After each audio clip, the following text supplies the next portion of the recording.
Marami po sa atin, masakit ang tiyan, makulo ang tiyan, mahapdi ang tiyan. Ito talaga, very common problem. Lagi yan ang kino-comment. Doc, discuss mo. Sige, discuss natin ulit ha. Ang remedy ko sa inyo, mas gusto ko home remedies. Basta ganitong mga sakit sa tiyan, marami, I think 98% home remedy lang. Pero pag malala, syempre, papacheck tayo sa gastroenterologist. Stomach pain, yan, no? Parang kumukulo yung asido. Yan. Sakit ang tiyan. Magbibigay tayo ng mga home remedies. Ano muna ang cause bakit masakit ang tiyan? Una-una, maraming dahilan. Kasi ang daming organs sa tiyan eh. Pero isang common ay yung pagkakaroon ng hyperacidity.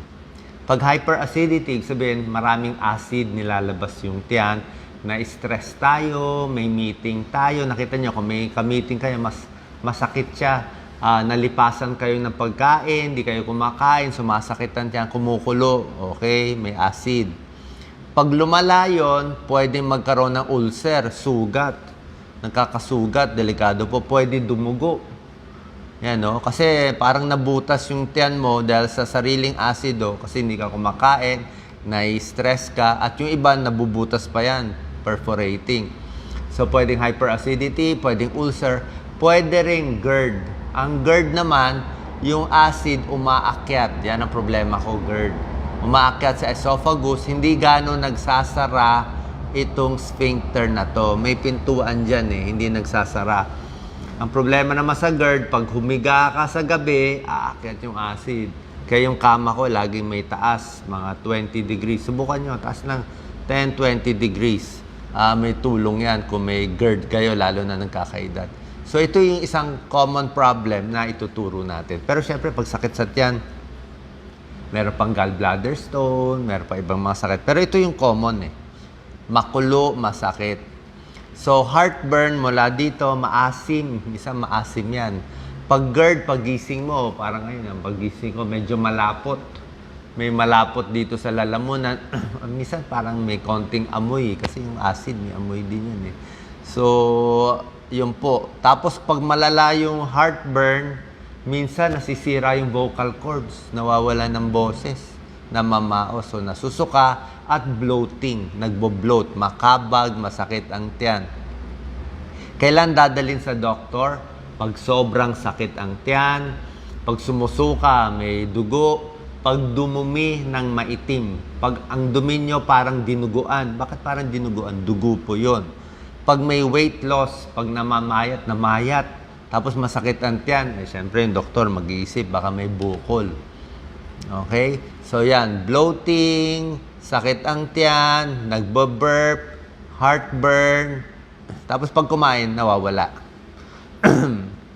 Yan ang problema kung may ulcer. Basically, ang prevention natin, tigil ang sigarilyo. Sigarilyo nakakadagdag sa ulcer. High fiber diet, mga gulay, maganda yan. Para hindi niya magasgas ang sarili niya, yan, di mabutas. Iwas sa alak. Tsaka to, tingnan niyo po, oh.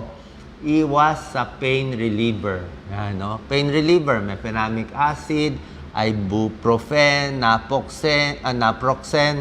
Diba, pinapayo ko sa inyo, pag pain reliever, pag iinumin, over the counter, konti lang, 2 days, 3 days lang, sa reseta ng doktor, baka magkaroon ng kidney problem, di ba? Lagi ko tinuturo sa inyo, baka mag-kidney failure tayo. Kaya dapat controlled lang na gusto ng doktor mo. Hindi kayo basta-basta umiinom.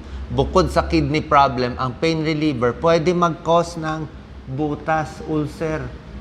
Marami talagang problema. Kaya kung iinom kayo nito, after meals, kumain muna, busog, may laman, may kanin, isang platong kanin bago kayo uminom ng pain reliever, bago kayo uminom ng aspirin. Pag hindi kayo sure, after meals na lang yung tableta para hindi magasgas yung tiyan. Another cause din ng ulcer ay, ito po, bago to, Helicobacter pylori. Meron ding infection. May isang klaseng infection, minsan nahahawa to galing sa ibang tao, na may bacteria din na sumisira.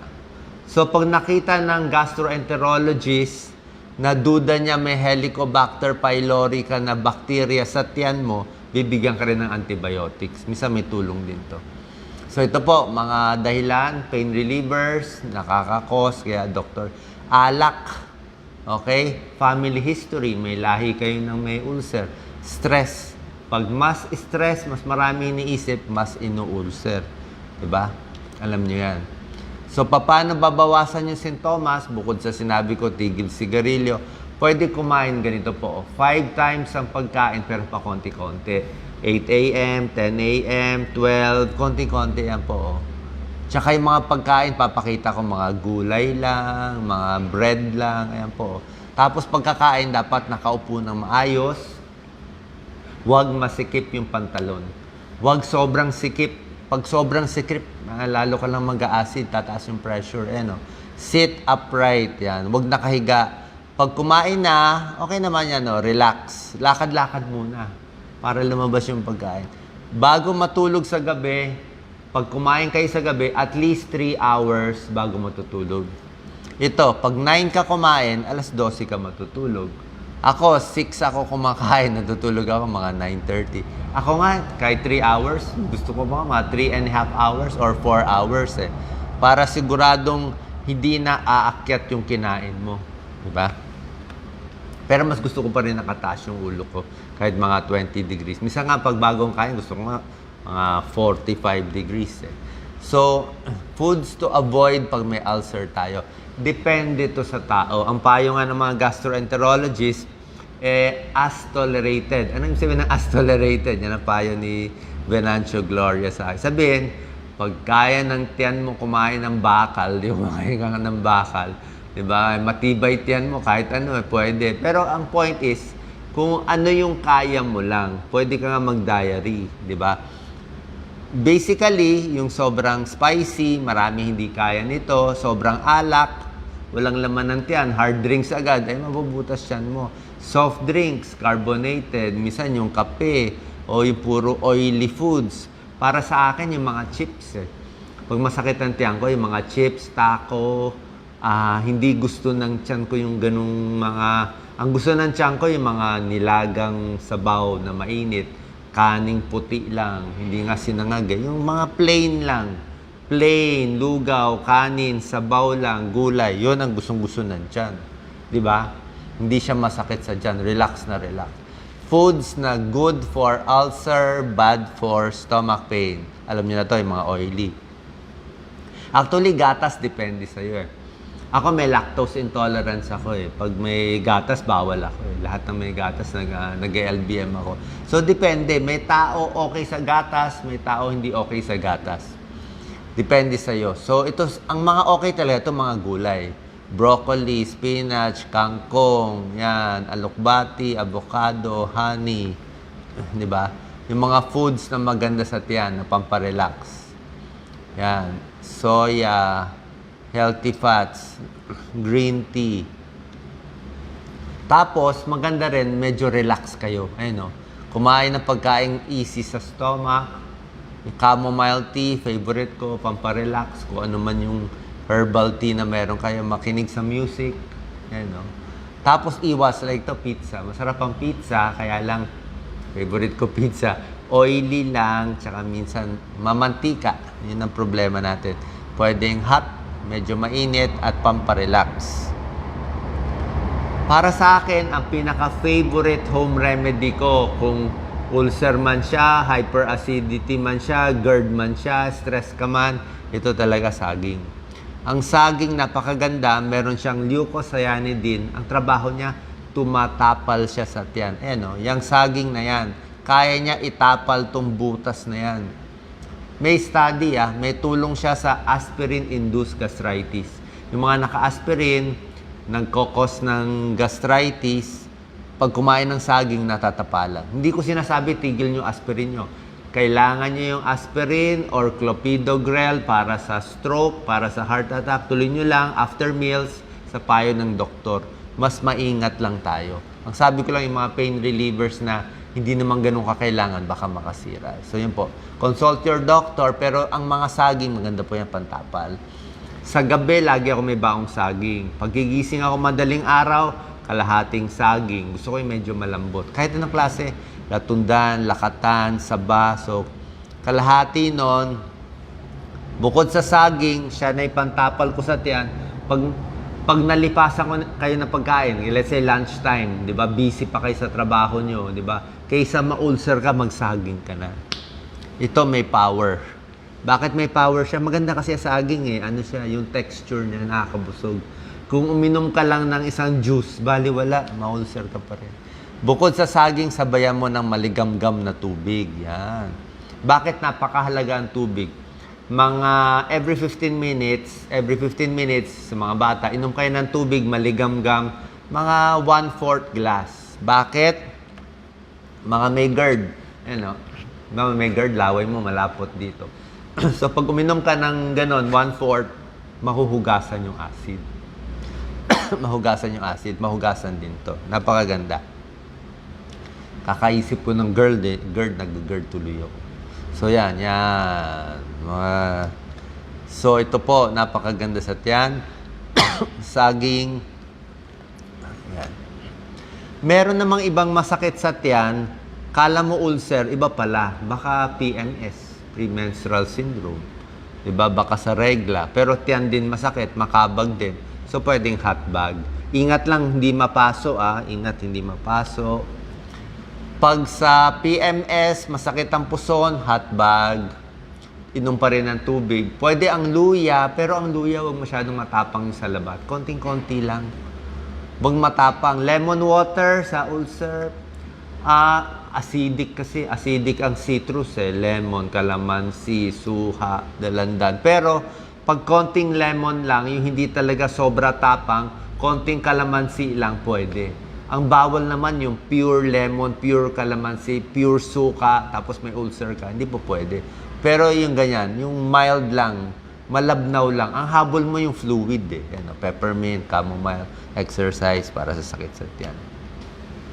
Meron din namang masakit ang tiyan na gas. Alam mo, gas, kabag. Ako nga pa nakakabag di ba? Minsan, ba't ka nakakabag?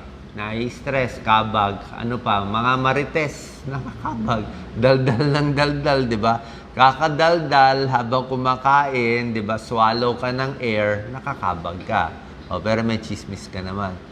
Tapos, yung mga may pagkain nakakabag din, mamaya yung may irritable bowel syndrome, may kabag din. Ito, ayan ang secret, umutot na umutot. Okay, wag sa harap na ibang tao Don't hold it in. Di ba? Minsan, pag nakahiga, pag tinataas mo yung paa mo, yung knee to chest, naiipit ang tiyan, mas mapapautot ka. Or minsan, nakahiga, may ginagawa ko, tagilid sa kaliwa, flat, tagilid sa kanan.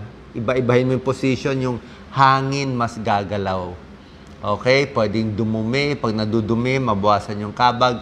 Lakad-lakad para gumalaw ang tiyan. So, yung hangin, mula small intestine, lipat sa large, hanggang lumabas. Pag nakautot ka na ng marami, happy ka na. Okay, heating pad, mga hot tea, deep breath, yan, sa gas. Hot water, kailangan, huwag malamig. I-add ko na rin, okay? Bukod dito kasi, isa ring problem ko, itong IBS. Marami sa inyo hindi alam ano yung IBS. Pero ang IBS, Irritable Bowel Syndrome, halos pareho siya sa ulcer, pareho siya sa hyperacidity, pero ito pang matagalan, nakakaasar to. Ito yung asar na sakit. Okay? Sa Japan, 40% may IBS. Sa Pilipinas, naniniwala ako maraming may IBS. Ako may IBS. Yung mga nagkaka-IBS, yung laging masakit ang tiyan. Buong taon, 5 years, 10 years, laging makulo ang tiyan, laging pakabag-kabag, minsan nadudumi, minsan biglang malambot ang dumi, minsan biglang matigas ang dumi, tapos malambot na naman, mix ang gulo. Minsan may parang sipon-sipon sa dumi, parang pag dumumi, parang laging kulang, minsan loose, abdominal pain and bloating. Paano mo malalaman IBS? Napakatagal, several years. At IBS, on and off. Pag nai-stress ka, ang IBS, stress-related, anxiety-related, depression-related. May taong, pag meron kayong anxiety and depression, malaki chance may IBS din. Magkapatid yun. Kasi ito, emotionally connected to So, ang IBS, pag masakit, pag meron kang trabaho, meron kang stressful work, aatake yun, sakit ng tiyan mo, hindi ka makatulog. Pero pag wala naman, kumalma, nawawala din. Ano ang IBS causes? So, pwede sa pagkain, pwedeng mental problem, mental ailment causing IBS, so emotional stress causing IBS. Yan.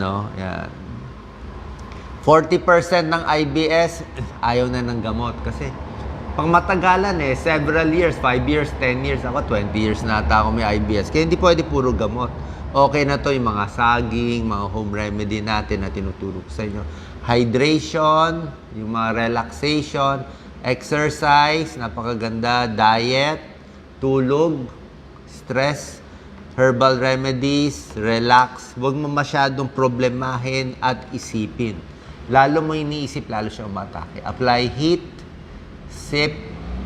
Palay ko hindi nyo to alam. Pero tingnan nyo pag connected kayo, search nyo, irritable bowel syndrome, baka ito pala ang sakit ninyo.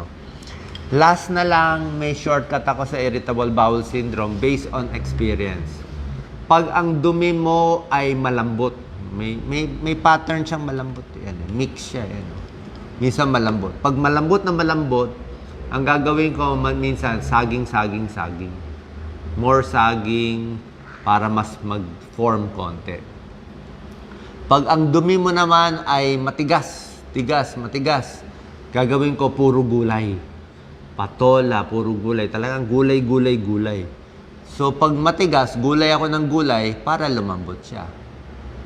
Okay? Pag diarrhea naman, saging para medyo mag-form. So, ina-alternate ko. Tapos may last tip na lang, pag sobrang sakit ng tiyan, sa gabi, lahat na ng santo, tinawag mo sa pagdarasal, lagi pa rin kumukulo. Ang isang technique ko, bukod sa hot water, saging, ginawa mo na lahat, dinadapa ko. Minsan kasi yung tiyan, parang galaw lang siya ng galaw, kulo lang siya ng kulo. Ginawa ko, dinapa ko. So, imbis na nakatihaya ka na tutulog, i-flat mo. Ipitin mo yung tiyan mo. Pag nakaipit siya, hindi ko alam Pag nakaipit, siguro parang naiipit yung bowels. Hindi siya masyado makakulo ng kulo. Mas nakokontrol, mas tumatahimik. At pag nakatulog ka na, tandaan mo to sa gabi, sasakit to, atake to. Pag nakatulog ka na sa gabi, happy ka na pagising mo. Pagising mo, tahimik ang tiyan.